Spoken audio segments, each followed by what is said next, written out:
اي اللي يطلع سفره لازم يشيل له جدر، ما توقش لا دجاجه لا سمكه. الغداء الزين بالاجواء الحلوه، تظل تاكل الا تنقز. اليوم احنا بقريه السفينه بضيافه ابو يزن. حياكم الله. شويه طليان. الله حيهم. ضروري ضروري والله حيهم. بعد اعلى العزاز منورين يابا. حيو فراس شرفتنا حياك الله. والي الله حيهم. شوفكم الاكل والطباخ، اهم شيء يشوفون الطباخ. الطباخ صار من الصباح. وهذا الكذا النمنيات. علاوي ارفع نزل ارفع نزل. التمه مستوي؟ يبا شوف ها. انت مالك علاقه، اطلع من الموضوع. عليك بس تاكل. علي؟ ايه جيب صينيتي على العلاوي. ايه جيب صينيتك. طبعا راح نعطيكم نصيحه هسه، مثل الاخ حمد جايب الصينيه وياه شرش شويه كبيره ما يقدر يقعد، فجايبها هذه الصينيه شي. شوف تا ياكل براحته.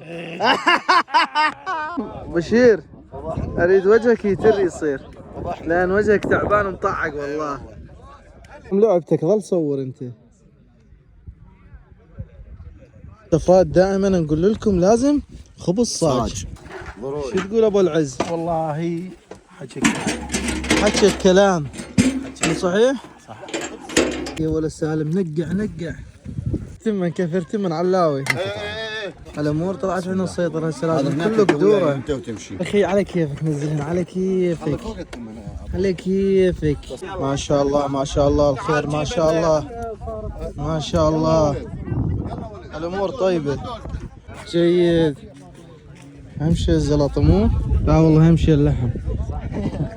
ما شاء الله اللمه الحلوه اليوم والاجواء الحلوه والغدا الزين بهذا الاجواء الحلوه. كل علاوي شو يسوي؟ يسوي شو تقول ما تقوم على الصياني.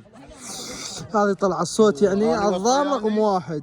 كملت غدا جيت ويا هذا الدنفوش الصغير راح اشرب شاي عندك، تخليني اشرب شاي لو لا؟ دلل هلا بك. اول عافيه. حيو الف هلا. الف هلا شلونك؟ يلا حيهم. والله يا قرابتي هذا شايك شو يسوي؟ اروح اجيب لك شاي من عندنا. لا نعم فراس نعم. تعيش يا يزن تعيش. تعيش يا يزن تعيش. يا ابو الفواكه ضروري الفواكه بعد تجيهم صفر مو؟ ضروري من يشبع لازم يهز شوي.